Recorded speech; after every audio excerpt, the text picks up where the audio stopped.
Eh, Esperamos un rato al maestro Juan Manuel. Las dos conferencias que vamos a dar son un poco coyunturales, en el sentido de que son inquietudes que compartimos el profesor Juan Manuel y yo en la forma en que queremos concebir los cursos. O sea, el tema de psicoanálisis y educación está visto desde la mirada, en mi caso, en el mío, él ya va a exponer pues la mirada que le corresponde, por la inquietud de que, bueno, mi curso es Sociedad y Educación en el México Actual, que es una mirada sobre todo crítica, y donde yo recupero el psicoanálisis. La crítica es algo que va a contracorriente de lo que generalmente son los estudios de educación. Generalmente vemos cómo se comporte el alumno, cómo conozca mejor las típicas convenciones de cortesía, no nada más de cortesía, sino de todo lo que tiene que ver con el desempeño de algún rol en la sociedad, cómo comportarse adecuadamente en la familia, en la escuela, como ciudadano, en todos los ámbitos de la sociedad. Cuando le toque un rol, cómo comportarse adecuadamente. Es un tipo de educación, digamos, adaptativa a la sociedad. En cambio, la lectura que yo le doy es cómo conformarse con las cosas que van mal en la sociedad. Es una educación crítica en el sentido de señalar no tanto cómo debemos adaptarnos, porque en ese caso la adaptación puede ser de un orden injusto. O sea, si hay un orden injusto y un educador les habla de adaptarse, pues les está hablando de adaptarse a esa injusticia, ¿no? Ahorita tenemos muchos hermanos migrantes de Haití, muchos refugiados de la difícil situación que hay allá. Tenemos muchos hermanos migrantes de América Latina en donde padecen un orden injusto. En ese sentido, si el educador les pide adaptarse a la situación, pues les está pidiendo algo insensato. Pero en general, la perspectiva crítica no es fácil,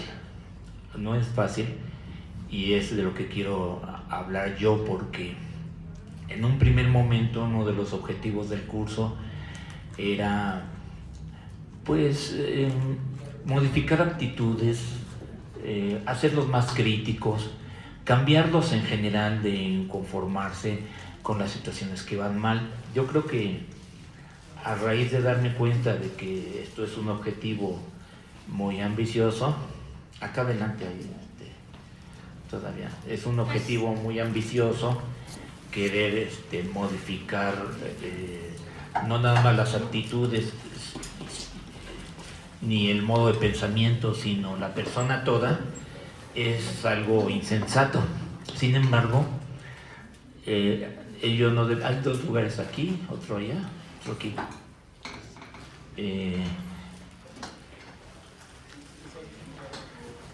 Y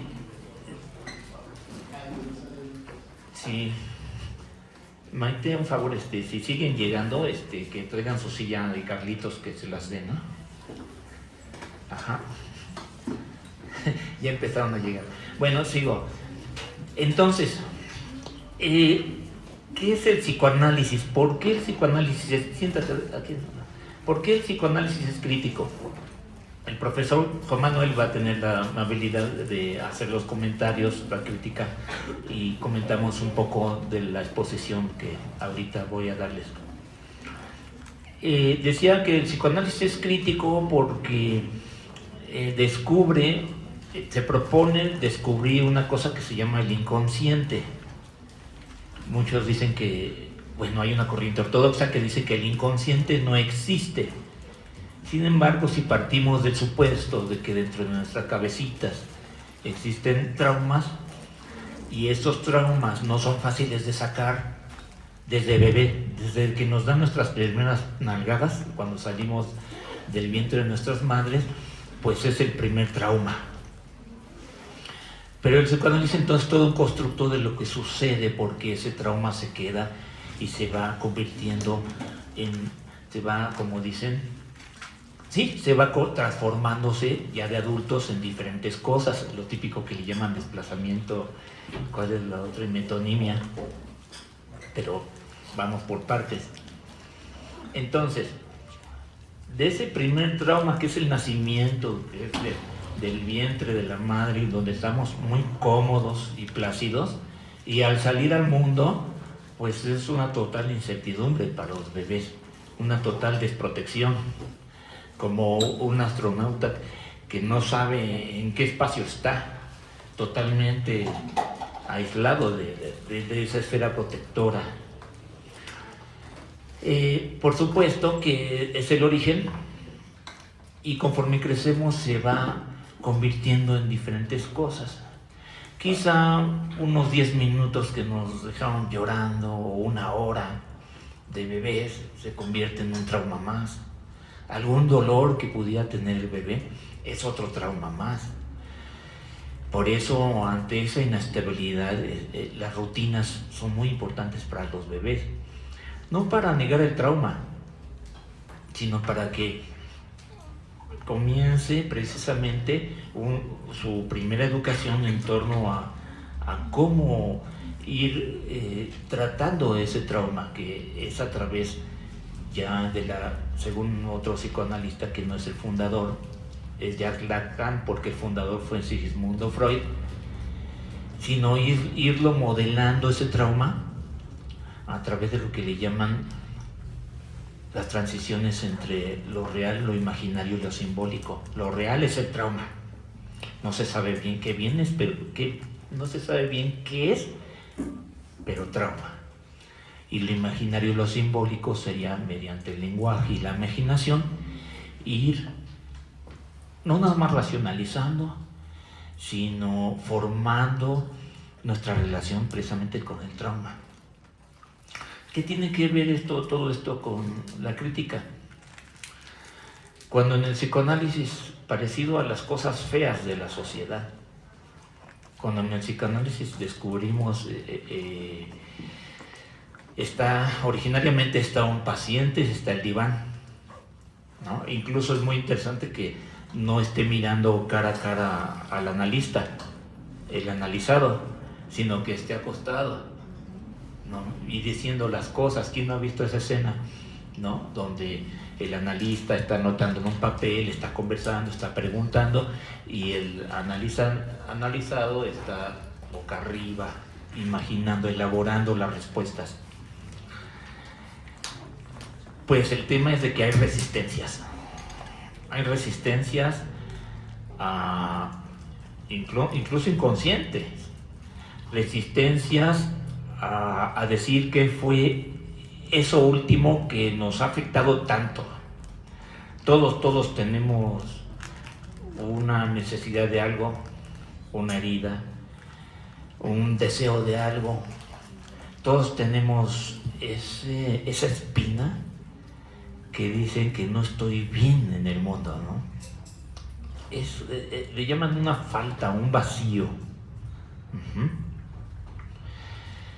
Todos tenemos eso, porque pues atrás de eso está el trauma originario, que otros autores le llaman la falta, la ansia, otros le llaman la herida, y destapar esa herida no es fácil. Ya como adultos, pues ya pasó mucho tiempo de trauma originario, ya hemos tenido muchos sufrimientos.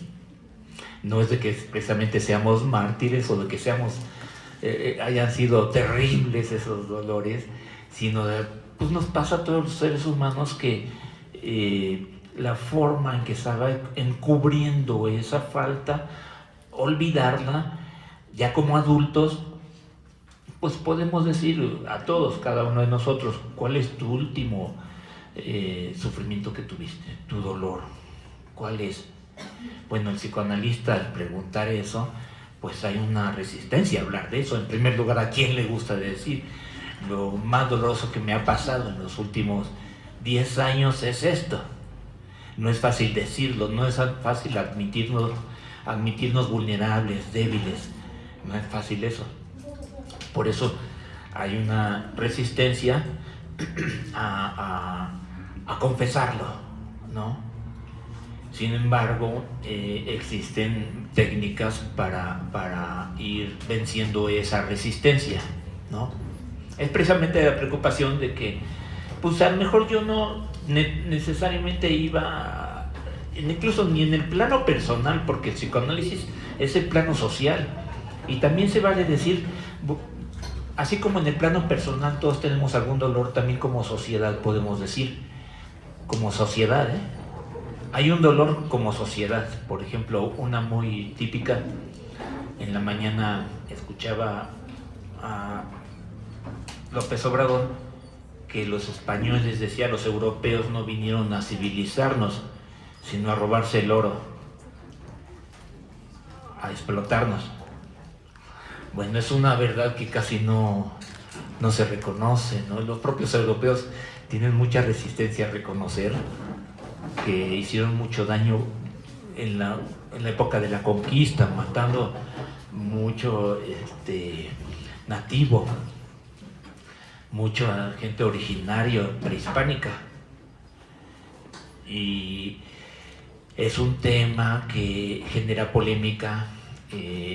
Muchos dicen, pues no es cierto, otros dicen, no me gusta hablar de eso, pero pasa algo, se va curando uno en el sentido de reconocer su dolor pasado, tanto en el plano individual como en el plano social, reconocer los dolores que colectivamente hemos pasado como sociedad, es una parte necesaria. Y a lo mejor en el curso no va a ser la gran transformación, pero ya de principio tener un relato, un contar cómo es nuestra historia, ya es un paso. No sé cuánto si a la curación. ¿Qué se llama curación? Pues cuando fuimos un pueblo lastimado y decimos, bueno, por ejemplo, Viena, X país nos regresó tal objeto cultural y reconoció las atrocidades durante la conquista. Y no hablo de España, hablo quizá de otros que también fueron cómplices a su manera. Entonces hay una curación, es decir, hay un reconocimiento de nuestro pasado y decir, bueno, ya alguien me está apoyando de la verdad que yo pasé, que nosotros pasamos y nos duele, y ya se están solidarizando, ya existen pasos hacia sentirnos un poquito reivindicados. Las heridas en la historia a los pueblos quedan subterráneas, negadas, pero llega tarde o temprano el momento en que se reivindica, como pasó en Chile, con todas las matanzas que hubo. Finalmente hubo un proceso tuvo mucha polémica para saber qué se hacía con Pinochet en vida, ya hace algunos años ya anciano. La sociedad tenía ganas de decir, nuestros muertitos, cómo los reivindicamos, cómo nos curamos del dolor que infligieron a muchos de esos jóvenes que se rebelaron contra la dictadura y que fueron objeto del terror. Este proceso para Chile fue necesario y también Argentina lo vive, y México en el caso también lo vive en abrir los expedientes del 68. Todo ese dolor, memoria colectiva, porque hay profesores que dicen el 68 pasó hace mucho tiempo y han pasado tantas cosas que ¿quién lo recuerda? Pero otros dicen, no, sí existe la memoria histórica y sobrevive a través de generaciones. Y muchos lo hacen consciente y muchos no, porque algún familiar me preguntaba, ¿y por qué cada 2 de octubre ahí van arriba de los camiones los estudiantes? Ahí gritando, haciendo relajo, parando las calles, manifestándose. A lo mejor lo sabe o a lo mejor sí lo sabe. Pero en esos momentos estar haciendo la calle suya, está diciendo toda esta ciudad es mía, la estoy recuperando, y si son conscientes dicen, recupero la historia de los estudiantes que hubo atrás de mí. Imagínense, tan importante fue el 68 que algunos personajes de la derecha, es decir, la derecha, entiendo, los que ahorita quieren que vayamos a como estábamos en los últimos 35 años para acá, de neoliberalismo, de la ley salvaje del mercado, quiere que regresemos. Y esos a tal grado están reivindicando el 68 algunos derechistas, ¿no? Es una locura, porque pues ellos son precisamente los que mucho tiempo fueron cómplices. Pero a tal grado es tan importante el 68 que ya se vuelve una bandera, ¿no? Ese dolor, decir, yo como político me interesa sacarlo a colación y hablar de dolor y ahí montarme para yo legitimarme políticamente. Todo es objeto de bandera ese dolor. Entonces, ¿cómo construir un relato en donde reconozcamos cómo nuestra historia es una historia en donde ha habido no nada más maltrato al pueblo, sino terror al pueblo, represión, en lugar de esa historia bonita de cada quien conforme sus capacidades, que esté a merced del mercado? Y si no fueron capaces de ser aptos para el mercado, pues tampoco van a ser aptos para vivir, ¿no? Así como en las tierras donde hay mucho hielo, en Rusia, en China, a los bebés los meten en un balde de agua fría y los sacan, y si se muere es que no iba a aguantar, y si sobrevive es de que sí está apto, ¿no? Así parecido el neoliberalismo reza: el mercado es el que va a decidir. ¿Cómo? Si hubo más de 5 millones de muertos en la Revolución Mexicana, en donde lucharon por esa injusticia, y se nos olvida entonces que se constituyó un poder estatal para repartir tierras, para hacer justicia, y se nos olvida muy rápido, ¿no? Se nos olvida muy rápido que hubieron muchos muertos para precisamente no haya abusos. Entonces, ¿cómo construir un relato desde la revolución, los diferentes regímenes hasta la actualidad, donde digamos de que no todo eso es color de rosa? La educación no es de que todos se adapten a un cuento de desarrollo muy bonito. O sea, yo en mi biografía, y es válido a nivel país o personal, si en mi biografía digo, no, pues fui creciendo, después pasé a la primaria, a la secundaria, a preparatoria, a universidad, etcétera, y todo fue una historia de logros, y en una especie de megalomanía pongo de que todo fue grandioso en mi vida, pues me estoy haciendo tonto, porque detrás de eso está el ser humano que de una forma u otra, superados o no, y esa es una pregunta interesante. Yo creo que todos tenemos algunos sufrimientos y dolores no superados. Yo creo en primer lugar que lo originario es no superado. Es una cosa interesante de plantear, pero un relato en donde digamos como país vivimos esto, y que no sea color de rosa esa historia, sino también sea lo más rica posible de todo lo que lo podamos enriquecer. Por eso es que yo también establezco no nada más la historia de México, sino la historia mundial, y por otro lado la historia de la modernidad. Esa actitud de ser dinámico, ser innovador, y no así en abstracto, sino con referencia a las capacidades humanas elevadas del arte, el amor, la política, la moral. En base a esas artes, esas capacidades elevadas, sea como sea la forma en que nuestras vidas nos involucramos con estas dimensiones, pues tener esa actitud moderna de cultivar esas capacidades humanas elevadas, no pensar que no existen. La educación es también rescatar lo más posible los valores de la modernidad.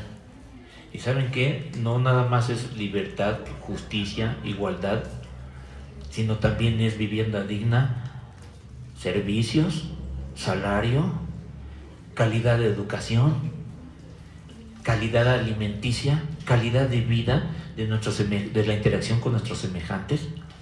Y desde ahí entonces siguen los otros valores de libertad, igualdad y justicia. Y que sí existen. Y los referentes recuperarlos de donde sea.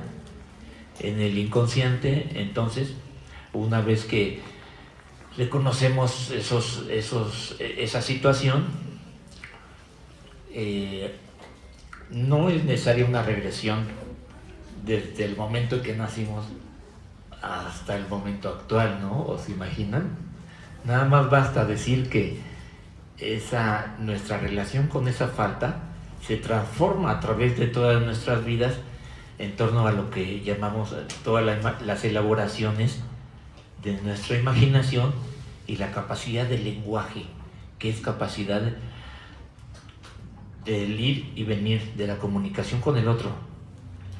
Y el bebé, los primeros intentos donde es de formación del lenguaje simbólico, es el famoso juego de Fort da, que en alemán es adelante, Fort da.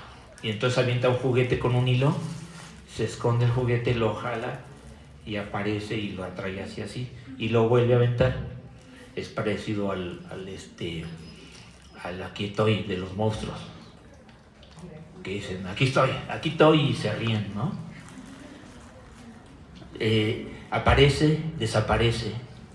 El lenguaje también tiene que ver con que la mamá aparece y desaparece, no nada más para hacer los quehaceres, sino también para estar con el papá. Y el papá es la ley, el mundo también es la ley.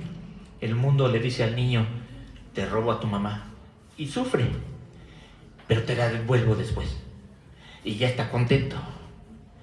Y así como esa oscilación entre el sufrir y estar contento de la ausencia y presencia de la mamá, es la capacidad de aprender, saber que en la comunicación podemos tener satisfacciones al comunicarnos, pero también esa hambre de volver a comunicarnos, ida y vuelta. Y los símbolos se forman porque la comunicación es un ida y vuelta. Y hay una metáfora ahí de Lacan, ¿no? De ese ida y vuelta. Bourdieu, por cierto.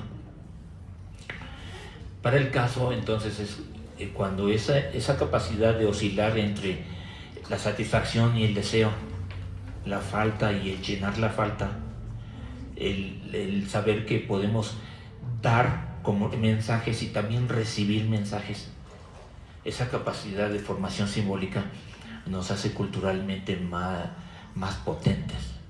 Y si México es potencia cultural, es porque tiene muchos objetos culturales capaces de dar mensajes, ¿no? En todo el mundo tenemos a los mariachis, en todo el mundo conocen nuestras cocinas y muchos otros de nuestros rasgos de nuestra cultura. En cambio, Estados Unidos no exporta tanto como México, o sea, objetos culturales potentes. Amén del relato que nos formemos como sociedad, sí es muy necesario que tenga como referente ese proceso difícil de ir evolucionando, desarrollándonos como país, porque entonces ya la palabra desarrollo no tiene una connotación simplista, no es un desarrollo así, color de rosa que de automático, ¿no? Pero honestamente para mí es hacernos tontos pensar que crecemos y automáticamente ya de nuestra mente y de nuestro físico crecemos automáticamente. Eso es tonto, porque ¿cuántos no conocemos que tienen 40, 50 años y tienen mentalidad de adolescentes? O ya tienen 25 años y tienen edad como de 8 o 9 años, ¿no? Se quedaron en esa edad, o si es que no involucionaron, ¿no? Gracias, David. Te puede existir también. Hay muchos viejitos, ¿no? Que ya ancianos se portan como niños ¿verdad? O sea, existen involuciones. Una noción de desarrollo más enriquecida, de un nivel superior, en donde ese desarrollo reconoce rupturas, desvíos, retrocesos, obstáculos, todo el tipo de metáforas que puede haber cuando recorremos un camino, hoyos, barrancos, estancamientos largos o cortos, con toda la riqueza. Por eso dicen que un corazón más perfecto es un corazón con muchas cicatrices de muchos tipos, que ha sabido madurar, ¿no? Y no un corazón que nunca ha sido tocado, nunca ha sido lastimado. Ese no es el corazón perfecto. El corazón perfecto es el que sabe reconocer las superaciones, el dolor, todas esas posibilidades de desvíos y dificultades de la vida con sus superaciones, ¿no? Así igual necesitamos un relato que podamos hacer como mexicanos acerca de esas dificultades que tanto ha costado al país superar. Bueno, yo lo dejo ahí, no sé si hay alguna pregunta o el profesor Juan Manuel comienza pues sí a reflexionar con la amable asistencia que tuvo que atender a mi invitación. Hola, ¿me escuchan? Sí. Hola, ¿qué tal, chicos, chicas, chiques? Bueno, aquí el doctor me invitó, voy a tratar de no robarme mucho el micrófono. El doctor me invitó a hacer como una reflexión sobre las relaciones que existen entre psicoanálisis y pedagogía, ¿no? Sobre todo para acercarnos un poco al papel que cumplimos como pedagogos, pedagogas, y de esa manera tratar de situarnos en ese carácter intertransdisciplinario, ¿no? En ese sentido, pues no sabía cómo empezar, solamente a dar algunos bosquejos, algunas líneas para que ustedes un poco entiendan de qué trata o de qué tratará esto, ¿no? Y bueno, me dio la tarea de pensar ahorita, llegando con ustedes, viéndome aquí con ustedes, y me di cuenta de muchas cosas, ¿no? En especial de que en el fondo todos, todas estamos operando como una especie de drama, como un espectáculo, ¿no? Ahí vienen entrando los profes y están actuando un drama y ustedes fingen que escuchan y entonces todo va bien viento en popa, ¿no? Todos dizque aprendemos, todos dizque enseñamos y entonces toda la práctica está ejerciéndose, ¿no? Se está cumpliendo la labor de la escuela. ¿Qué es lo que hace el psicoanálisis? Yo creo que el psicoanálisis descubre algo que está en el centro, o más bien en el corazón de esto que fingimos, que mucho de lo que deseamos no está aquí, que mucho de lo que queremos no está en el fondo de esta ficción que realizamos, porque quieran o no, estando aquí o no, o estando en su celular, están fingiendo que están aquí, y en ese sentido están ejerciendo un drama, ¿no? Yo quisiera empezar con una pregunta. Y esa pregunta es para que ustedes la reflexionen de manera personal y voy a dejar un momento para que la piensen y es a través de ella que voy a tratar de dar algunas luces sobre la relación que podría existir entre psicoanálisis y pedagogía, ¿no? La pregunta es muy fácil. Quiero que hagan un acto de introspección, que ya no estén jugando el drama de estar aquí con nosotros, con nosotras, y que jueguen el drama de estar con ustedes y se traten de responder por qué eligieron estudiar pedagogía. Piénsenlo, articúlenlo, hablen consigo mismas, mí mismo, mí misma. ¿Por qué elegiste pedagogía? ¿En qué momento se te ocurrió venir a escuchar a un profe que habla bien fuerte y además se pone el micrófono? A ver, ¿qué pasó ahí? ¿Qué cosas tengo que hacer para soportar esto por mi elección? Entonces, voy a poner la pregunta y ahora voy a regresar a a esa pregunta y a relacionarla, ¿no? ¿Les parece?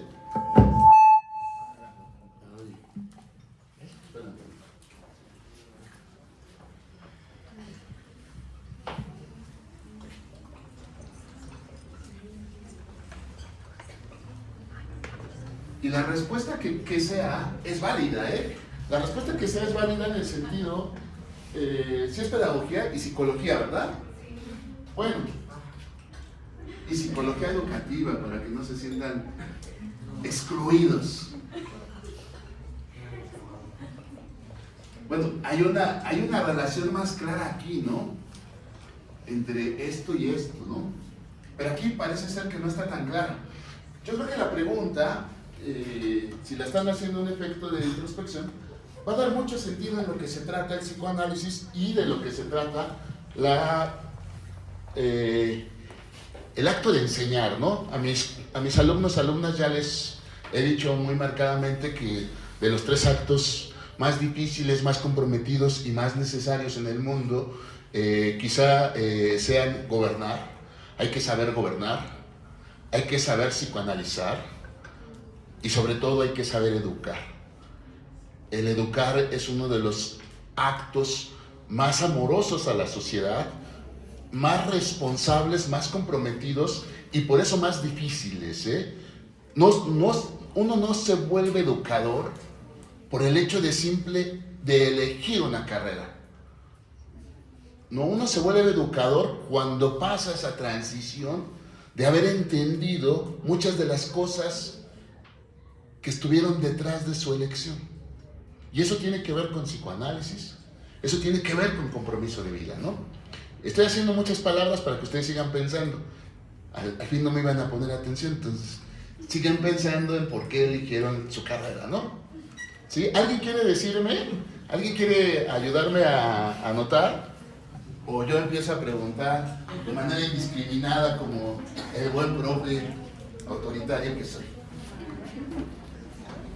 ¿Alguien quiere decir? Ay, qué bárbaros. ¿Nadie? Aquí están las listas, miren. Todas se conectan, ¿ven?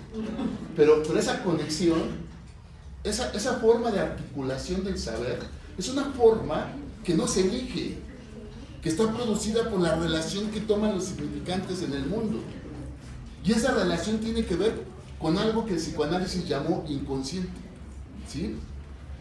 Lacan dice, soy ahí donde no pienso, pienso ahí donde no soy. Pero bueno, un poco para que vean cómo ya estamos atravesados por condiciones que nos rebasan. Y muy seguramente se van a dar cuenta de que mucho de lo que eligieron ustedes aquí no es totalmente suyo. Y cuando están preguntándose por qué eligieron la carrera, seguramente se van a dar cuenta que muchas de las elecciones que tuvieron no fueron suyas, fueron de otros a través de ustedes. Que su deseo no es más que el deseo del otro, de otro. Y que ese deseo, en alguna medida, está determinando, gobernando en gran parte la imagen que tienen de sí. ¿Sale? Entonces, pues aquí está, ¿verdad? No se dejaba. Todos resistiendo. Sí, que la deje. Alejandra García Jurado. Tienes la afortunada, desafortunada. A ver, Alejandra, cuéntanos una cosa de por qué elegiste tu carrera, psicología o pedagogía. No se vayan, nosotros estamos empezando. Bueno, pues yo elegí la carrera porque me atraía toda la parte de los problemas, de saber más, el conocer cómo las personas nos podemos venir abajo por algo que a lo mejor uno puede decir, bueno, otra persona externa, pues como que ¿por qué eso, no? Cuando otra persona lo puede ver tan marcada. Y a mí eso me empezó a traer mucho la atención, esa parte de ¿por qué te sientes así? ¿Qué es lo que realmente te está pegando más? Tus emociones, toda esa parte a mí fue lo que me ¿Pero de atrajo. dónde eres? ¿De psicología? Soy de psicología educativa. Ah, claro. Es que Entonces, agarro esa lista, por eso pensé. los problemas psicológicos Sí. que están detrás Exacto, del fenómeno educativo. exactamente. Ah, ok.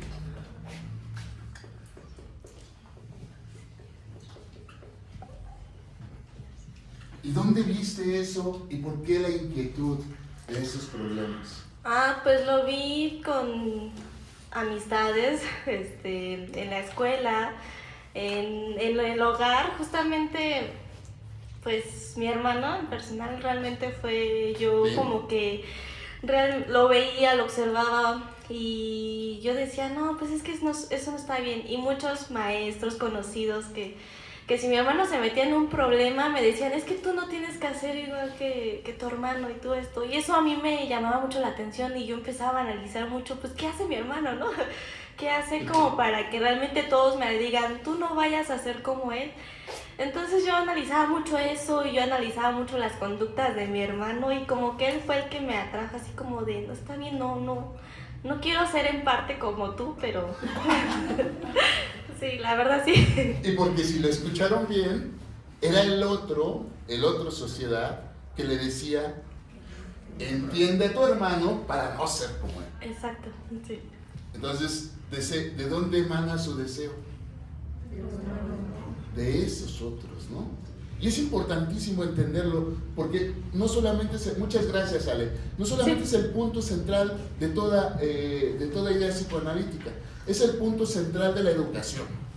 Uno educa porque lo que quiere es transformar la vida del otro, porque no quiere que sea igual que lo ha sido, lo que ha visto. Entonces, ahí el acto de amor del doctor Miguel Ángel queda muy claro. Hay algo en el psicoanálisis que tiene que ver con el amor, por supuesto, pero también en el educar. El educar es un acto amoroso que tiene que ver con transformar esos problemas o por lo menos tratar de responder ante esas situaciones, ¿no? ¿Sí van conmigo? Un poco. ¿Quién quiere opinar ahora para que no se vayan? Porque puse un nombre y se fueron 4. Pongo otro nombre y se van otras 4. ¿Quién quiere?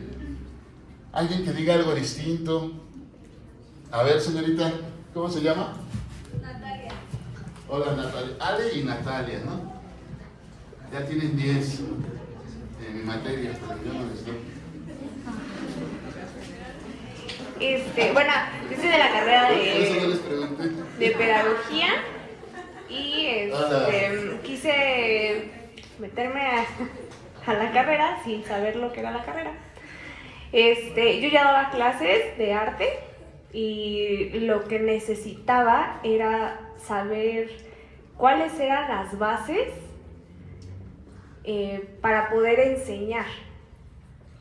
Entonces dije, no tengo nada más que mi conocimiento en arte, pintura, pero yo sentía que eso no era eso no es, transmitir puede ser enseñar, pero no, transmitir ese conocimiento puede ser enseñar, pero yo sentía que me faltaba algo, y ese algo, pues yo dije, necesito conocer los métodos para cada uno de mis alumnos, ver a los niños que todos eran diferentes entre ellos y no podía enseñarles de la misma manera que a mí me enseñaron. Entonces eso fue lo que me motivó. Y hablando de quiénes me motivaron, principalmente mi mamá, que siempre quiso que estudiara una carrera, y mi esposo, que él me decía, ¿tú quieres eso? Hazlo. O sea, pero era más como apoyo. Siempre me dice que sí a todo, entonces no era más como no era más como O más bien siempre le da no era más como la parte de mi mamá, ¿no? O sea, y mi ¿Y abuelita. cómo es que llegaste a las artes y a ser maestra sin tener un título? Pues porque la educación privada pues, está bien padre, entonces te dan trabajo sin tener título ni nada. ¿Cómo? Ajá.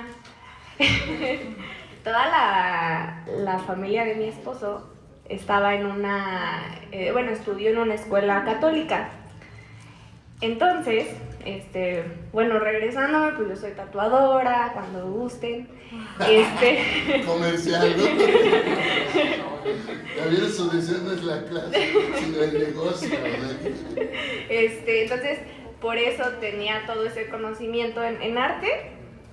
Y me dijeron, oye, la familia de mi esposo fue la que me dijo, oye, están buscando una maestra para arte y para danza, entonces ¿te avientas? Y yo dije, pero no tengo nada, o sea, no tengo el título, no tengo nada. No, tú ve. Entonces yo llegué y las madres, pues, las monjas, me dijeron así como, pero no necesitas nada. Y yo, no, pero si quieren les doy un curso, no les doy clase. No, sí, hasta te metemos a la SEP. Y yo, ¿cómo me vas a meter? Entonces ya por eso, al final fue que me salí, porque dije, yo no comparto eso de meterme a la SEP sin tener nada y falsificar cosas y así. Oigan, pero, gracias, Natalia. De nada, sí. Oigan, pero vieron que ella llegó a dar clases por casualidad. Es decir, no fue una decisión personal llegar a dar clases, y la fortuna que tuvo ella es que llegó a dar clases y además nadie eligió por ella. Más bien sustituyó a cualquier persona que tuviera título. ¿Sí me entienden? Es decir, su elección pasó por algo que no estaba tomado en cuenta por ella. Y que además no se levantó de la noche a la mañana y dijo, ahora sí voy a ser la mejor maestra de historia del arte. Así nos pasa a todos, a todas, a todos, ¿eh? Casi todos estamos aquí, muchos sin saber por qué. Muchos sin tomar las decisiones por nuestra cuenta, muchos bien aburridos, muchas bien aburridas. Y el aburrimiento, ¿de dónde proviene? Justamente del no deseo de estar aquí, ¿sale? El aburrimiento, el estrés, son formas de amortiguar la imposibilidad del tiempo que se vive. Es decir, uno tiene aburrimiento porque lo que está viendo no le satisface, entonces todo el tiempo no está ocupado, entonces se aburre. ¿Sí me explico? Y mucho de lo que sucede con nosotros tiene que ver con esto, que dijo también Natalia, la falta. Somos seres condenados, según el psicoanálisis, a una falta primordial, a la falta del seno materno, si así lo quieren, que ya es una metáfora, a la falta de un sentimiento de unidad. Entonces, ¿qué es lo que hacemos cuando nos entregamos al mundo? Buscar suturar la falta. ¿Y cómo lo hacemos? Con todo aquello que los otros nos dicen que puede ser el camino para suturar la falta. ¿Sí me entienden? Entonces ahí vamos, y más cuando estamos chiquitos, chiquitas, ¿no? Ahí vamos, no, pues fúmale aquí. Ay, ahí vamos a fumar. Y no nos gusta, pero creemos que ahí está el lugar para sustituir la falta y tener amigos.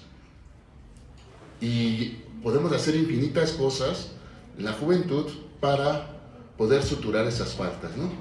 Allá atrás están suturando la falta, riéndose y demás, ¿no? Así estamos todos. ¿A qué voy yo nada más con esta breve? Porque es muy breve, no quería robar el micrófono. A decir algo. ¿Qué es lo que descubrió el psicoanálisis aquí? Que su elección no es plenamente de ustedes. ¿Y qué significa eso? La crítica radical a la idea de que hay una conciencia clara y transparente que descubre y entiende el mundo. Ese es el objeto central y el gran descubrimiento del psicoanálisis. Que la razón, entendida como claridad, transparencia y decisión propia, no existe. Que estamos condenados siempre a caminar por el camino de cosas insospechadas en nuestra propia experiencia. Y esas cosas insospechadas no provienen de nosotros, sino provienen del inconsciente, o más bien de formaciones inconscientes. ¿Y qué son las formaciones inconscientes? Todas aquellas organizaciones discursivas que están antes de ustedes y que les determinan a ser lo que son. Hay una primera determinación, no la originaria, pero una determinación muy clara que los determina, que los hace ser quienes son. ¿Cuál es? ¿Quién la descubre? Y eso es también parte de eso, ¿no? El nombre. Ustedes tienen un nombre. Y ese nombre no es elegido por ustedes, ni elegido por su conciencia. ¿Y eso qué significa? Estar ya inscrito en un nombre es estar inscrito en una historia que nos rebasa, de la que no somos conscientes, y que por consiguiente tenemos que seguir viviendo a costa de no saber totalmente. ¿Qué es lo que hace el psicoanálisis? Reconoce esto. Reconoce que no sabemos totalmente el mundo. Y es el punto de anclaje en el cual debe de partir la educación. Reconocer que no lo sabemos todo. De los dos lados. Y además aquí es muy bonito, porque yo soy maestro y mi mejor forma de ser maestro es aprender con ustedes, pero ustedes son alumnos, alumnas, y curiosamente van a tomar o ya han tomado el lugar alguna vez aquí. Entonces, ¿qué pasa? La educación está atravesada de un no saber. ¿Y qué es lo que hace la educación? Produce relatos, produce discursos, produce formas, no para suturar el no saber, sino para poder dialogar y transformar esa realidad en la que estamos.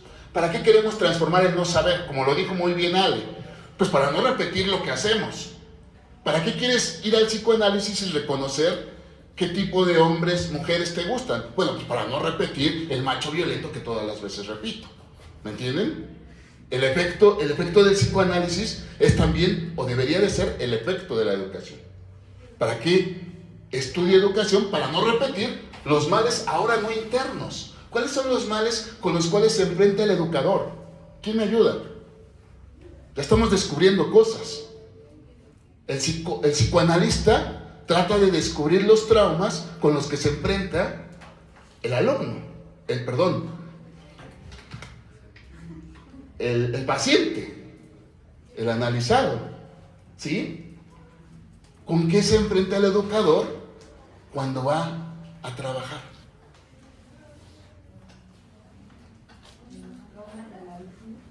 ¿Por qué? Son traumas de los alumnos. ¿Y qué son esos traumas de los alumnos? Muy bien, muy bien. Eso sería, atravesar las faltas sería como, es que no quiero que entiendan que vamos a hacer, o que les voy a dar las claves para hacer buen psicoanálisis en la educación. No, eso no, porque ni siquiera yo soy psicoanalista. Sino lo que yo quiero que entiendan es que hay algo que está muy cerca entre el psicoanálisis y la educación, y que tiene que ver con que si el psicoanalista va y analiza al paciente para descubrir los traumas, y a través de ellos el paciente puede entenderse a sí mismo, ¿el educador qué va a hacer?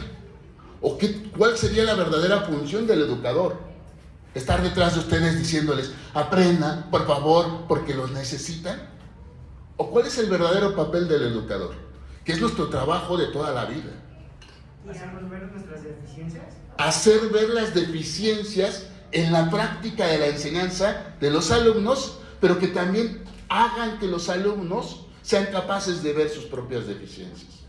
¿Por qué estamos aquí queriendo aprender? Bueno,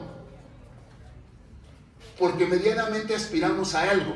¿A qué aspiran? A un papel. ¿Ese papel qué es? Una licenciatura. ¿Y la licenciatura en qué se vuelve? La licenciatura se vuelve en un crédito. Crédito de una creencia. Algo con lo cual los demás les van a comprar que ustedes pueden dar clases. Es un acto de fe. Entonces, cuando ustedes están aquí por eso, digámoslo en primera instancia, ¿creen que un papel va a darles crédito para qué? Para que puedan entrar o insertarse a las escuelas y a través de la inserción de las escuelas que puedan obtener salario y todos los lujos que tenemos los pobresores de medio tiempo. Ya saben. Ese es un lado. Eso es lo que nosotros creemos. ¿Qué es lo que está detrás? Lo dijo el doctor muy bien. Detrás de eso está lo que significa educar. Todo un proyecto transformador o ilustrado. Entonces, ¿qué tenemos que comenzar a entender? Dos cosas. Así como mandatos. Ya parezco torturador, ¿no? Tenemos que aprender que mucho de lo que no aprendemos tiene que ver con nuestras faltas, con nuestras resistencias. Es un tema muy sensible. Constantemente me presento en exámenes profesionales de chicas de licenciatura en educación preescolar y tienen un problema muy fuerte. Los niños tienen resistencia a aprender. Y yo les digo, bueno, es que no es el tema de los niños, niñas. Es el tema de la escuela. La escuela ha perdido un fundamento. Ya nadie quiere venir a estudiar. Ya nadie quiere venir a aprender. ¿Sí me entienden? Entonces, si no aprendemos a reconocer nuestras faltas, se nos va a hacer difícil aprender en cualquier instancia. Porque ¿qué es lo primero que hacemos? Lo mismo que los padres, ¿no? ¿Qué es lo primero que hacemos cuando no se entra a un buen proceso de aprendizaje? ¿Qué hacemos? Aquí, muy bien. La frustración primero, pero después de la frustración nos liberamos rápido de la frustración. Ay, no entiendo. Y ya apareció justamente. Culpa al otro. Inmediatamente culpa al otro. Porque es mejor culpar que sentirse frustrado. Sentirse frustrado es una experiencia interna. Culpar al otro es repartir la experiencia hacia el otro. Es decir, ponerle al otro aquella frustración que yo tengo. ¿Sí van conmigo? Entonces, ¿qué hace el psicoanálisis? Nos descubre justamente eso, que cuando educamos estamos casi como si estuviéramos psicoanalizando, tratando de observar, tratando de ver todas esas faltas que hacen imposible la educación. Eso en la cuestión de maestro. En la cuestión del alumno es todavía lo contrario. El psicoanálisis nos permitiría reconocer, educar y aprender en sentido o análogo al psicoanálisis sería reconocer que no lo sabemos todo y que tampoco sabemos regir cómo es la forma más adecuada de aprendizaje. Ahí estaría la primera. Nadie dice cómo suturar la falta. No existe el buen maestro ni el mal maestro, ni el más chicles ni el mejor, ni el peor. Lo que existen son formas de aprendizaje e historias y relatos que tienen que ver con formas e historias de vida. Que uno parezca más maestro o más capacitado que otro es una mera gratuidad y condición del espacio académico en el que se ha desenvuelto su historia. Pero eso no significa que eso sea la condición última para enseñar o para aprender. Allí estamos. Entonces, ¿qué es lo que yo voy a hacer? Ay, perdón, ya me pasé. ¿Qué es lo que yo voy a hacer? Yo solamente voy a hacer dos cosas. Voy a hablar de el papel en el psicoanálisis y en la pedagogía tiene que ver con las identidades y las identificaciones. Hay que comenzar a entender que una parte de la pedagogía es construir identificaciones correctas y esas identificaciones correctas nos permitan reconocer una forma de producir buena educación. Y la otra cosa tiene que ver con el significado de enseñar, que ya más o menos usa aquí. Pero yo creo que el significado del enseñar no tiene que ver con conceptos, con buenas ideas, con el desarrollo claro de relatos científicos. enseñar bien tiene que ver con otra cosa que se parece mucho a psicoanalizar y que tiene que ver con lo que la compañera mencionaba de ser buen guía. Un buen maestro no hace discípulos, hace otros maestros. Y eso es más o menos lo que yo voy a entregarles las próximas sesiones, pero quería como bosquejar, bueno, la próxima sesión, nada más voy a hacerlo un poco rápido, bosquejar la idea, ¿no? Reconozcan que hay faltas, que la educación está ahí, trabajando con faltas, y que si no reconocemos como ese punto como el ejercicio central, no vamos a partir al otro, que es no solamente aprender, enseñar. Hay que aprender a enseñar reconociendo las faltas propias y las faltas a las que nos enfrentamos, ¿no? Ese es uno de los puntos centrales por los que quisimos reunirnos, ¿no? Y ya le doy la palabra al doctor y perdonen por robarme tanto micrófono. Gracias. Guarden sus preguntas para la segunda ronda para el profesor, si es que tienen. Ajá. Quiero acentuar algo que había quedado pendiente. Como habrá quedado ya claro, el psicoanálisis, y en el caso de la educación, implica una incomodidad. Lo que dicen lo real.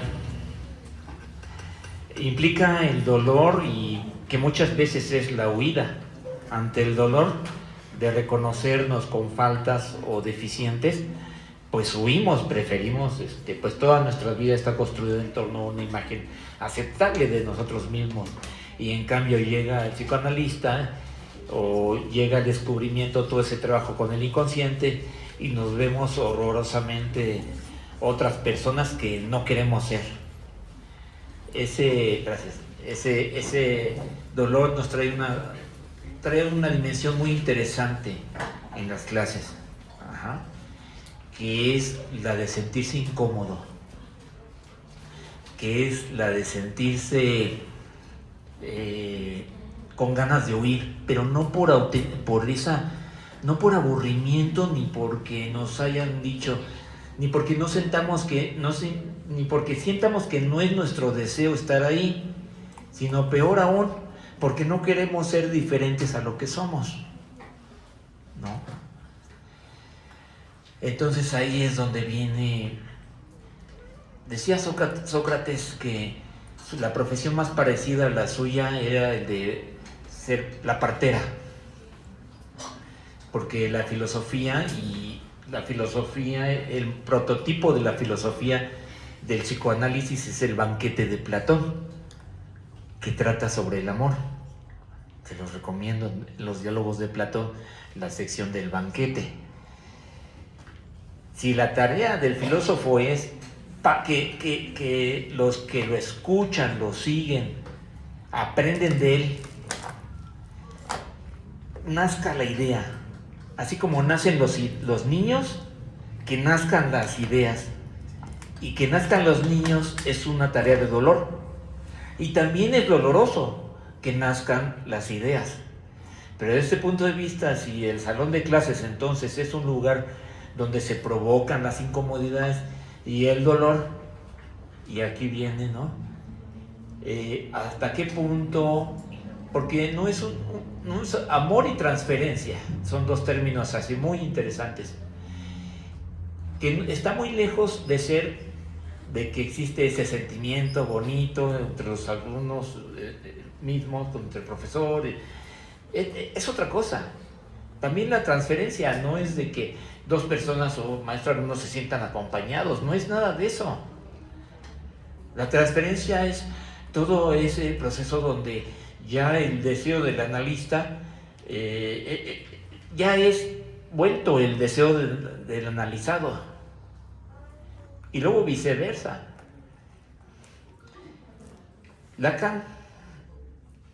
Jacques Lacan, uno de los mejores discípulos de Sigmund Freud, el fundador del psicoanálisis, decía que consistía en prestar todo su cuerpo, su mente, su ser, su espíritu, su alma, prestarlo a la labor de la cura. Y en el caso del docente, prestarlo a la labor de la enseñanza y la educación. Pero hay una metáfora muy, pues cobran. Dicen como en las consultas, parecido a las prostitutas que venden su cuerpo, pero metafóricamente el psicoanalista se vende el mismo y después cobra.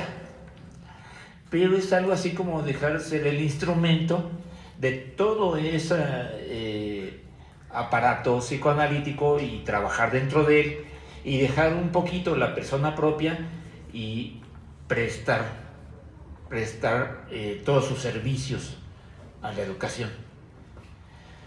Entonces ya no es el significado del amor en la educación, se vuelve otra cosa. Ya no es ese viaje terso.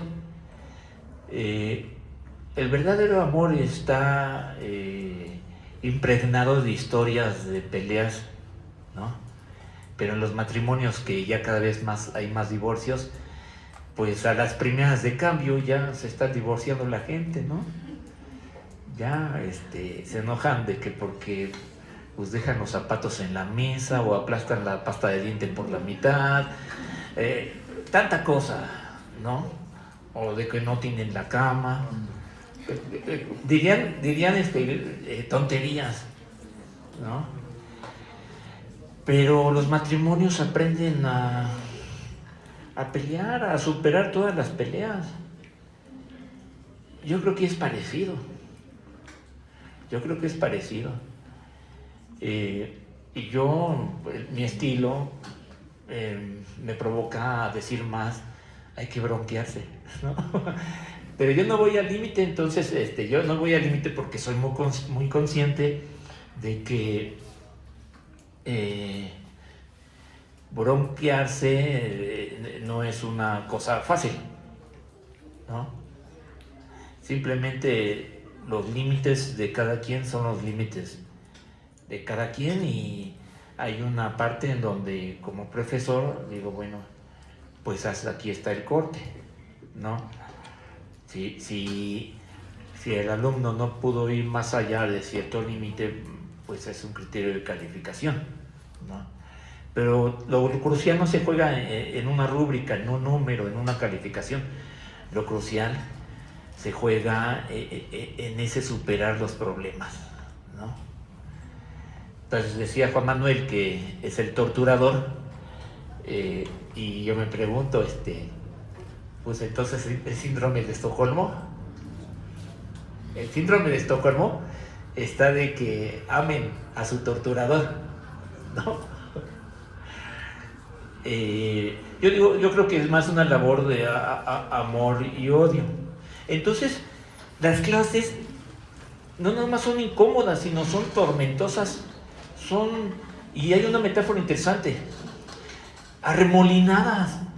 O sea que hay hoyos por todos lados. ¿Qué son esos hoyos? Cosas que inquietan. Cosas que... Y ustedes podrán estar inquietos, pero tienen una... No sé si caparazón o capacidad de no hablar, o porque... Yo creo que es más difícil no hablar para ustedes que hablar. Otros grupos siquiera dicen, profe, y esto, profe, y ahí, dale, sí, no era molestia, ¿no? Alguna vez hasta me acuerdo muy bien que hasta me jalaban de la ropa, ¿no?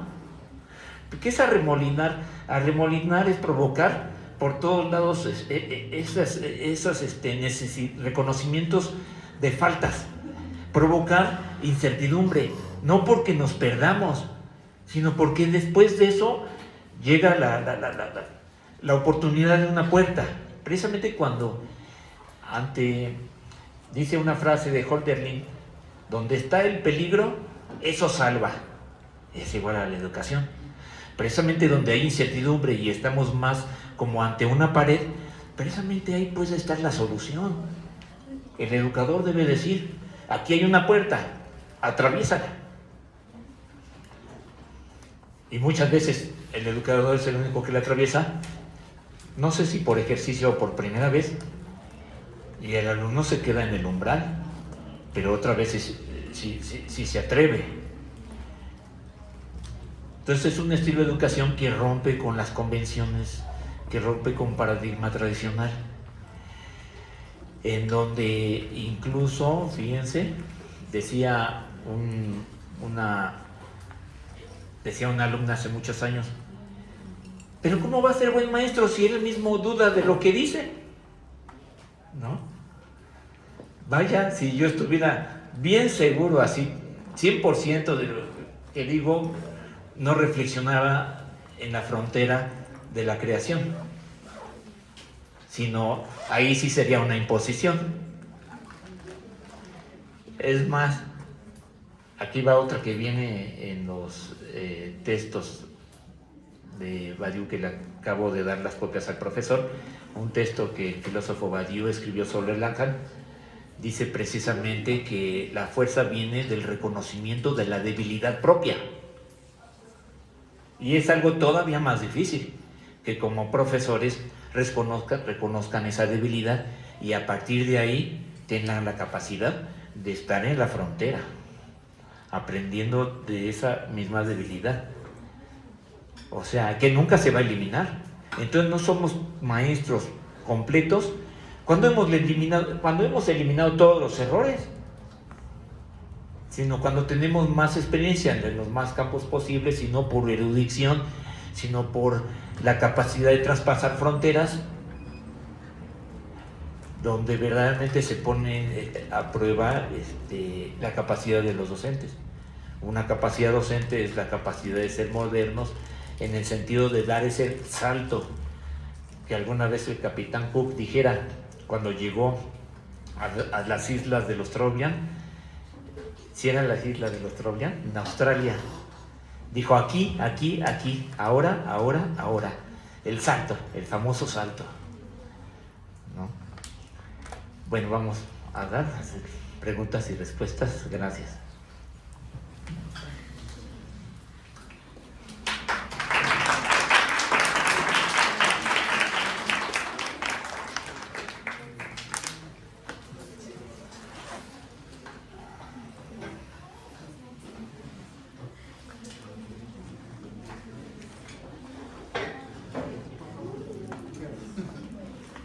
Si no preguntas, no se va. Sí, ¿verdad?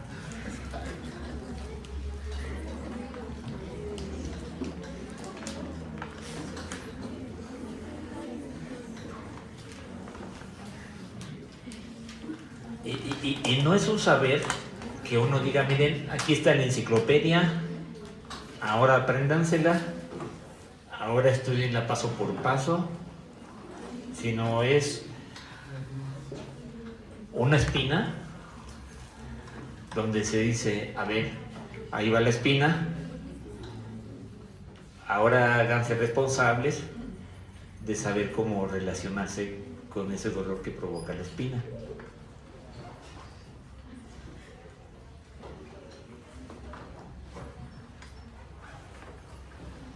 Y una pregunta, ¿es masoquismo eso?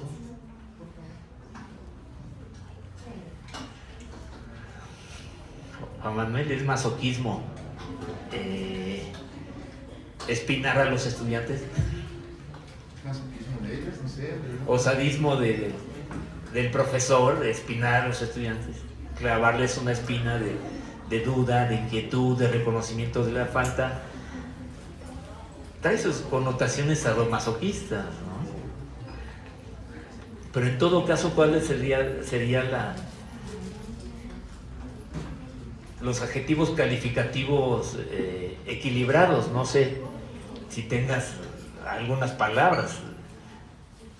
¿Cuál sería el punto equilibrado del sadomasoquismo en el caso de unas clases provocadoras?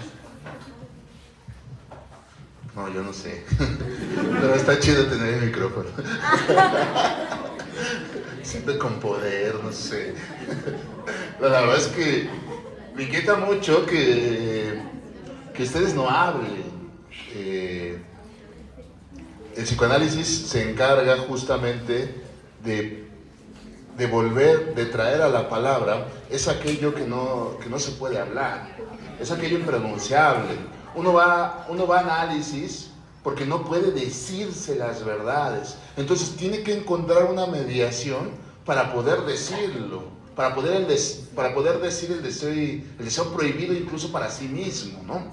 Es decir, lo repito, lo gozo, lo vivo en carne viva, pero no lo puedo enunciar y sé que me causa malestar.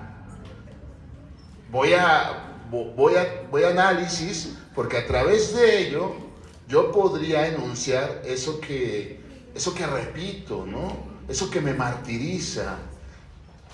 Y de alguna manera lo que sucede aquí es, y lo que me inquieta es,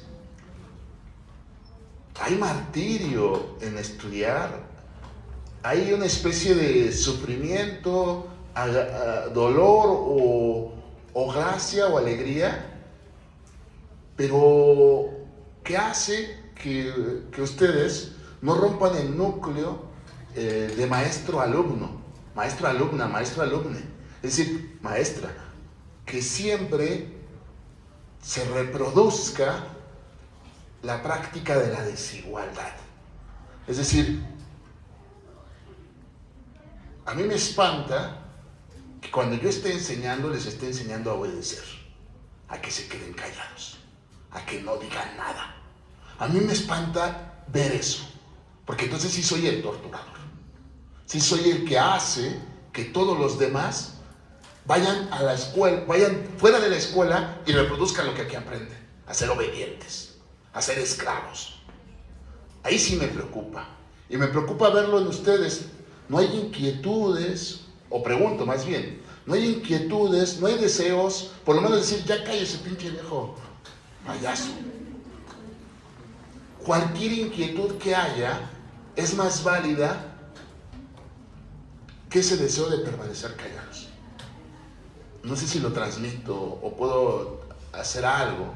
Me inquieta que tomen la educación como un espacio en el cual deben de permanecer con sus traumas y no como un lugar en el cual deben adquirir espacio para hablar. Deben de aprender a hablar. Debemos de aprender a hablar.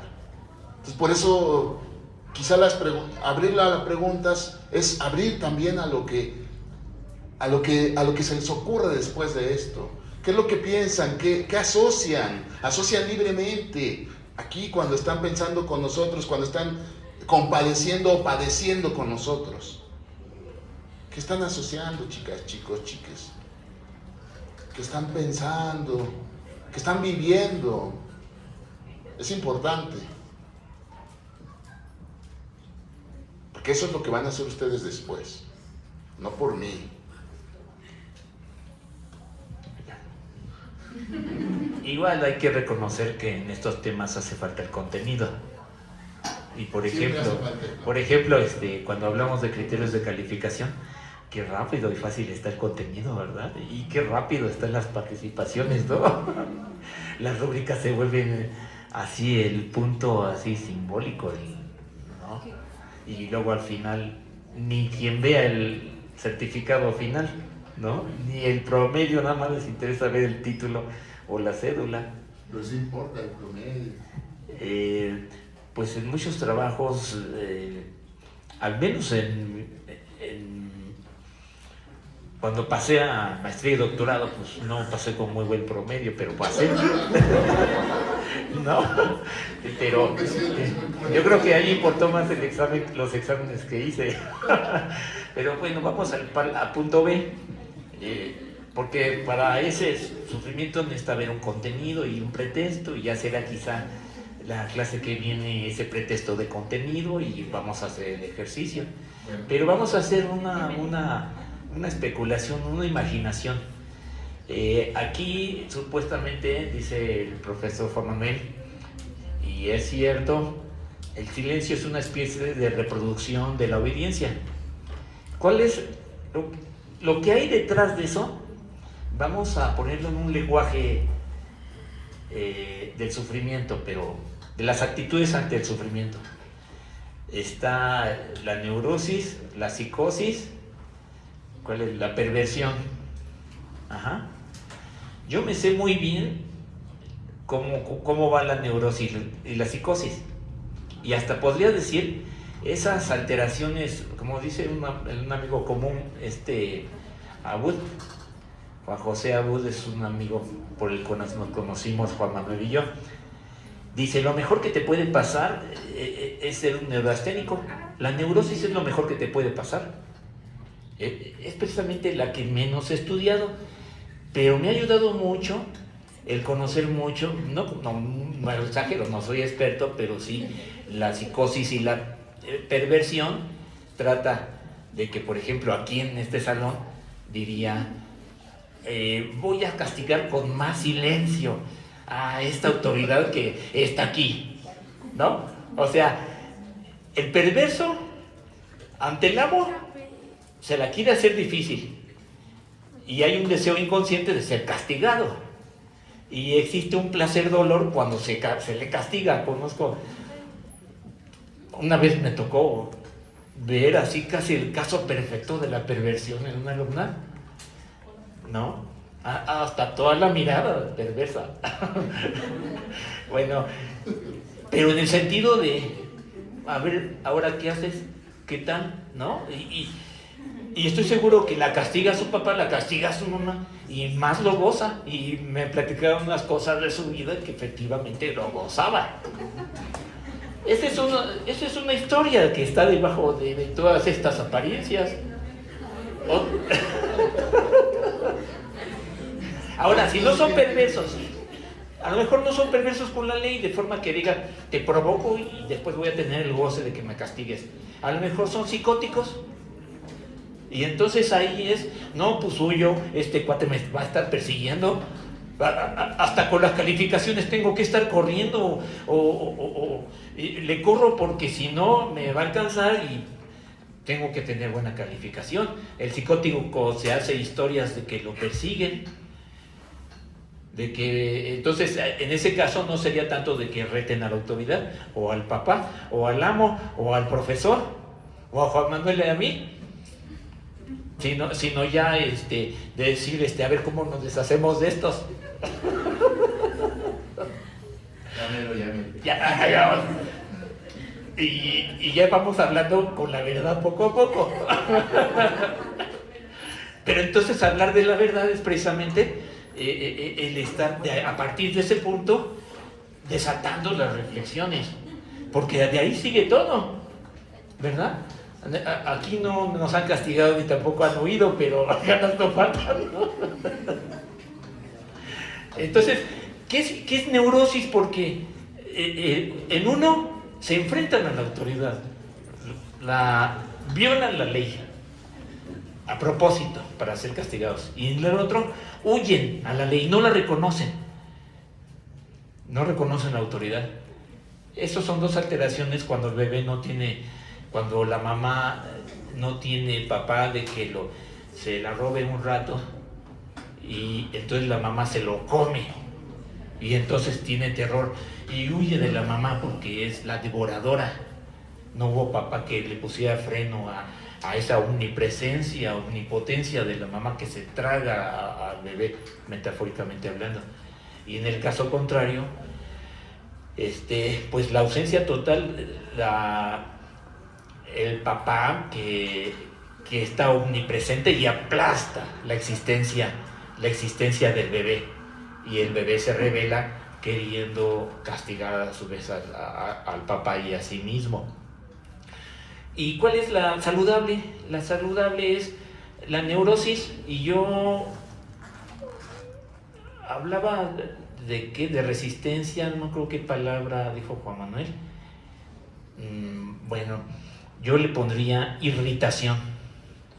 La palabra más cercana a la neurosis es como irritación, y recuerdo, sobre todo por el manejar, nos irritamos, ya estamos en estrés, y es lo mejor que nos puede pasar, pero entonces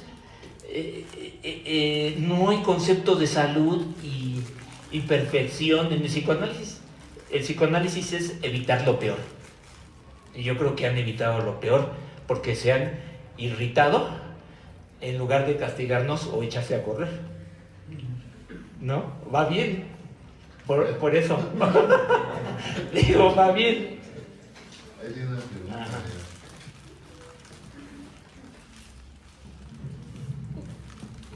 Yo quisiera preguntarles, creo que principalmente a usted, ¿cuál es el propósito de esto? Porque si bien están reconociendo ustedes que nuestra atención no está aquí, y aún con ello se permite hacer esta como burla y darlo a notar que realmente nadie está participando, entonces yo les invito a que piensen cuál es el propósito de esto y ver si realmente se está cumpliendo o si somos nosotros los que realmente tenemos esta apatía o si no nos sentimos conectados. Yo en lo personal soy una persona que participa mucho, que le interesa por saber, por crear un criterio más amplio, pero de pronto lo que veo aquí es algo que no está preparado. De pronto escucho al profesor decir, es que esto fue algo que se me ocurrió ahorita mientras estaba aquí y yo no vengo a eso a la escuela, perdón. ¿Por qué? Porque mis expectativas sí son altas y si nos van a invitar a estar 2 horas aquí, yo en serio les invito a que reconsideren cómo va a ser la dinámica, porque si el propósito es que nosotros comprendamos algo, ver si realmente es parte de nosotros que no nos conectamos o si es la planeación que tienen. Entonces, nada más. Gracias. La resistencia. La irritación por amor. Este punto. Nos quedan unos 20 minutos, 23. Rápido, nada más digo, podemos encontrar un ejemplo. Cuando está el contenido, entonces empieza a trabajar todo esto. Y entonces necesitamos escoger ese contenido. ¿Cuál podemos escoger? Cualquier fenómeno. Y digámoslo así, uno que está muy, muy presente, que es porque si hay una dosis de desprecio, de ajusco a las unidades. Hasta puede haber un psicoanálisis de eso. Y entonces ahí podemos entrar en transferencia, entrar en amor. Pero escojan el tema, porque entonces nosotros estamos dando los elementos formales del psicoanálisis y la educación. Ustedes pongan el contenido y vamos a hacer el ejercicio de cómo trabaja. Yo propongo ese, ¿no? Igual para la siguiente, porque es un tema muy largo, muy fascinante, que tiene que abrirse. Y hay temor de abrirlo por parte de mis compañeros directores, pero es que es muy saludable que reconozcamos nuestra situación como unidad. Dejen responder rápido y te prometo no tardarme nada. Solamente un comentario. Miren, uno trae un speech, uno trae las ideas centrales que se van a organizar, ¿sí? Yo les dije claramente la relación que existe entre psicoanálisis y educación. Espero lo hayan entendido, si no lo vuelvo a repetir. Psicoanálisis y educación y la manera en la que lo voy a abordar las próximas clases. Les dije que voy a hablar de identificaciones, cómo lo produce el psicoanálisis y a través de ello, cuál es la relación que guarda con la educación. ¿Sale? Les dije que voy a hablar desde ahí qué significa enseñar. Bueno, para eso voy a ocupar 2 textitos del Estadio del Espejo de Lacan y otro textito que tiene que ver con los discursos, que no se los dejaré, mis alumnos ya lo revisaron, ya más o menos entienden eso, pero bueno, voy a trabajar con eso. Pero fíjense, ¿qué viene el psicoanálisis? Cuando dije, se me ocurrió, no se me ocurrió la clase, por favor, no se me ocurrió eso. No se nos ocurrió ayer en la noche venirnos y, ay, ahora vas a... No, a ver. Se me ocurrió introducir la temática del inconsciente con una pregunta que no había planeado. Eso no lo puedo planear. ¿Por qué no lo puedo planear? ¿Alguien lo imagina? ¿Alguien lo entiende? ¿Alguien lo intuye? ¿Alguien imagina? Una cosa del psicoanálisis y una cosa de la educación es que trabajamos con la contingencia. ¿Qué quiere decir trabajar con la contingencia? Trabajamos con el azar. trabajamos con lo indeterminado, trabajamos con las situaciones aleatorias de las que no podemos dar totalmente cuenta. Entonces yo traía mi speech para decirles A, B, C, D, E, F, G, H, I, J. Pero ¿qué iba a pasar? Ustedes iban a estar A, B, C. Entonces tuve que implementar algo que se me ocurrió ahí para poder construir algo más productivo con el speech trabajado. ¿Sale? Nada más como para que focalicemos, tampoco es algo que se nos ocurrió ayer, es algo que se nos ocurrió hace unas semanas y, bueno, se nos ocurrió en cuestión, en el sentido de que a partir de ello pretendemos formalizar otras cosas. ¿Sale? Bueno, solo para aclarar y para responder de manera directa y clara, como tú fuiste en tu pregunta, a la manera que exigías, ¿no? La demanda es importante. Hay una demanda y la demanda a veces tiene que ser respondida de manera directa, porque la demanda era muy buena, hacer claro lo que no parecía. Y muy bien, qué bueno que surge eso, ¿no? Y de esa manera les aclaro a ustedes. Ahora ya dejo para ver las preguntas de allá atrás. Y muy bien, qué bueno que lo digan. Se vale decirlo y es importante decirlo.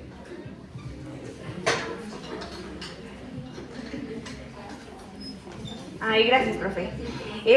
Bueno, creo que a como conozco a mis compañeros, puedo hablar de nosotros.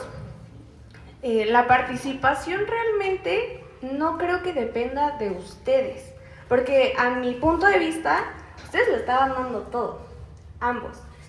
Es un tema que conocen claramente, es un tema que nosotros en pedagogía no nos han enseñado, es nuevo para nosotros. Entendí muy bien, claro, profe, o sea, está clarísimo que no se le ocurrió ahorita, o sea, está por demás decir que entendí el chiste en el momento, ¿no?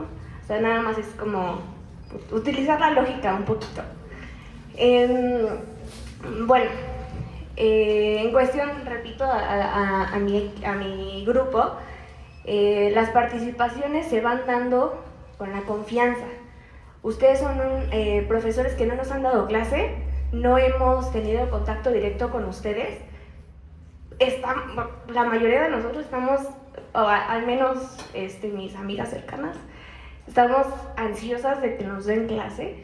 Y pues bueno, la confianza se va dando poco a poco. Con nuestros otros maestros que nos han dado clase han ido trabajando con nosotros, pero también ha habido ciertos retrocesos. En cuestión de ya estamos participando la mayoría y llega una maestra que nos dice, tú cállate, es hasta que levantes la mano. Y es como que, ok, entonces toda la pedagogía que nos estaban enseñando, ya nos vinimos para atrás por una maestra, siendo que todo el avance que ya teníamos se viene abajo. Entonces, esta confianza como grupo baja un poco. Yo siempre soy de tratar de jalar a mis compañeros, de que chicos, vamos a echarle ganas en esto, podemos apoyar en esto otro. Ahorita no conocemos el tema, creo que no podemos preguntar más allá, pero así es este grupo. No conozco a los demás, pero todo es con confianza, poco a poco. ¿Qué más quisiera que todos pudiéramos participar con ustedes y tener más aportaciones? Pero les digo, de este lado es en cuestión de confianza y pues espero que, bueno, yo al menos estoy ansiosa porque nos den clase ustedes. Y creo que sería todo.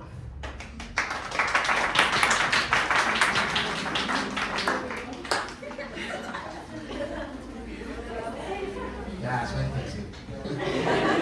Se puede decir de todo, ya vieron. Otra participación más y Mi grupo no cerramos. habla. Es un ejemplo muy bueno la sesión de hoy para que distingan la forma del contenido. Esto es un aparato crítico y en el que yo adelanté desde el principio que yo estaría muy desubicado si quiero formarlos desde un educador 100% psicoanalítico. Estaría muy desubicado porque las resistencias y los conflictos son formidables. Yo aclaré que con que ustedes tengan un relato sincero, auténtico, desde el cual ustedes se reconozcan más como personas, como mexicanos, como estudiantes, como educadores, pero un relato de lo que es nuestro país. Con eso es más que suficiente.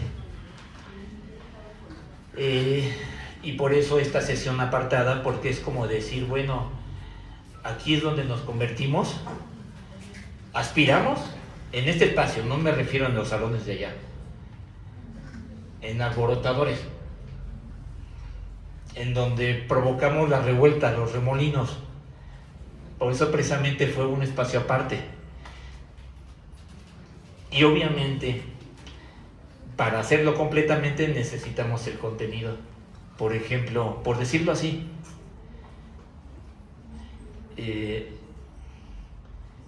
si por un lado, a ver, lo voy a plantear así, pero nada más como pregunta, el 14 de febrero asistieron 85 a lo mucho. Ajá. ¿Dónde están los otros 90, 95? Ajá. Por el pastel que comiste. Con el Eso se vuelve tema porque es real la demanda de ustedes de inclusión, es real, y sin embargo faltaron la mitad. Es una contradicción, pero vamos a psicoanalizarlos y aprender Roma, y a las últimas consecuencias, ¿no? O sea, a echar culpas, a decir la tuya, no sé, ¿no? Nos desahogamos ahí con el símbolo de la celebración del 14 de febrero, ¿no? Ya de plano, ya no nos vamos a hacer, ¿no? Ni lo queríamos, ¿no? Lo que sea, lo que resulte, ¿no? Pero vean cómo todo este discurso trabaja no por la verdad en sí misma, porque ¿cuál es la verdad de esa asistencia del 14 de febrero? ¿Cuál es la verdad? Ahí no hay verdad, ahí hay consecuencias. Porque por más que le rasquemos de por qué faltaron el 14 de febrero, vamos a tener muchas cosas, muchos pretextos de todo. Hasta alguien me puede decir, es que tengo un trauma desde el nacimiento, profe, ¿no? Trabaja por las consecuencias. Ese tipo de discursos, mejor dicho, de trabajo, digamos, psicoanalítico, docente, trabaja por las consecuencias. No podemos señalar cuál es la verdad, pero bien que tiene muchas consecuencias en reflexión, cambios de comportamientos. O sea, es provocar para que haya consecuencias de reflexión y cambios de actitud. Esa es la esencia. Con más claridad yo creo que no lo podría decir. Y obviamente es un ejercicio, puse un poquito apartado, porque sería muy atrevido de nosotros que pretender que cambien a través de nuestras provocaciones. Eso no es ser sensatos. Hay que poner los pies en la tierra. No estamos en un claustro. Si estuviéramos en un claustro, pues hasta nos frotaríamos las manos, o bien huiríamos, los que huiríamos son nosotros, ¿no? Entonces, pues si no hay más preguntas, los damos por terminado y en 8 días nos vemos. Gracias.